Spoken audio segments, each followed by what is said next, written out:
Welcome to the Nichols Tax Update Podcast, issue 2140. Here's the standard disclaimer. I focus on the third paragraph here to acknowledge the value of my subscription to Tax Notes Today.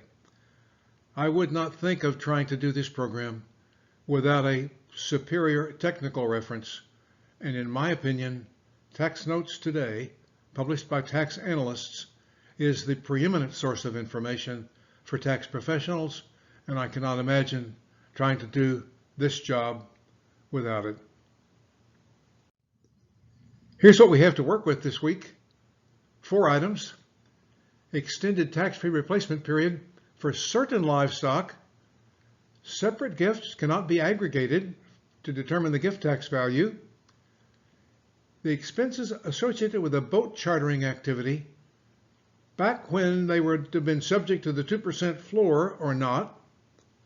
And finally, temporary regulations that implement the No Surprises Act. Well, this next item is about cattle, and there's a bunch of cattle just to get our minds on the subject matter. In this information release, farmers and ranchers who previously were forced to sell livestock due to drought conditions have an additional year. They can roll any untaxed gain forward. It would have been taxed in 2021. It now will be subject to tax in 2022 unless the property is replaced by property of like kind.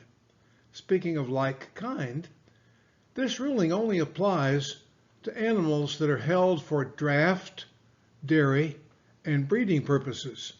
So horses that pull the plow, cows that you're milking to sell the milk and make cheese and whatnot. And if you have a prize bull that's breeding the cows, that's a breeding animal. And the cows are producing calves, those are breeding animals. But animals that are raised for food, beef, lamb, poultry, there's no tax-free rollover from the sale of a chicken, unless you have a rooster, a prize rooster, that you didn't have enough water to keep him alive. If you're forced to sell the livestock due to drought conditions, that is the trigger for this information release and the ability to roll your gain forward until hopefully you get to a year where you can replace the property with property of a like kind and not pay tax on the gain at all. Separate gifts of land cannot, as the IRS tried to do, be aggregated for purposes of determining the value of any part. Peter Buck, a wealthy investor, assembled a tract of land by buying up smaller parcels up in Maine and Vermont that he paid over $82 million to put together. He held it for a relatively short period of time, more than a year, but not much longer than a year, before he began giving it away to his sons. He gave a 40% interest to each of 2 sons and kept 4% for himself. There was no controlling interest. There was no one owned more than 50%. They called in an appraiser who looked at the land, looked at their arrangements, who owned what, and determined that the interests held by those 2 sons were worth 55% less than their father had paid for them. The value had to be discounted because neither of the sons was in control. So the fractional interests must be valued separately at the time of transfer.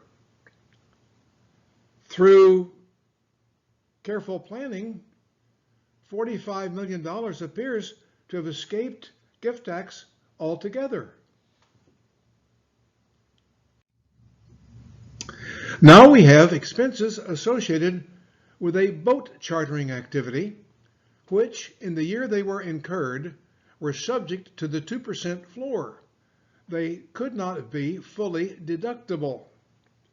Now, such expenses were only deductible in the beginning to start with, up to the amount of income from the activity. But in this case, the expenses before they can reduce the income from the chartering activity must be reduced by 2% of the taxpayer's adjusted gross income. Citation here is TC Memo 2021-115. The years are 2014 and 2015, and that's important. Now, the taxpayers tried to deduct these expenses on Schedule C. They put their income and expense from the boat chartering activity on Schedule C, and they claimed a deduction for 100% of the expenses. But no, you have to give the expenses a haircut, that 2% of adjusted gross income haircut. Those constitute miscellaneous itemized deductions before 2018. But after 2017, there are no miscellaneous itemized deductions of this type and kind. There is nothing subject to the 2% floor. Where do you claim those deductions? Well, fortunately, there's a place. You read the instructions. I think I found the right thing. Form 1040, Schedule 1, Line 8, Other Income. I'll prepare a little schedule, and 100% of my boat chartering income will go on the top line, and my boat chartering expenses up to the amount of my boat chartering income will go immediately below that, and I'll either have a positive number for income or I'll have zero, but I can't have a loss. I thought it was important to talk about how these expenses would be treated today. I don't think we needed to talk about how they were treated in 2014 and 15, because that's in the rearview mirror. But we need to know how to report them in 2021 returns, I think. Now that's a cartoon illustration of a medical helicopter, medevac. The cost of a helicopter to transfer you to a trauma center the fact that you have to get in a helicopter and go to the hospital would be a surprise. But having experienced that as a result of a motorcycle wreck, and they scraped me up off the pavement and put me in a helicopter and flew me to the hospital, the bill was a surprise too. A lot of money. So 4 federal agencies had got together and they wrote 450 pages of regulations for what? To implement the No Surprises Act that had been passed by Congress to protect people like me from an unscrupulous helicopter operator that would take advantage of the fact that I was hurt and had to get to the hospital, and their helicopter, they're not in any list of providers. They're not in network anywhere. They just charge what they want to charge. Well, not so fast. This part of our economy where medical providers who are not in network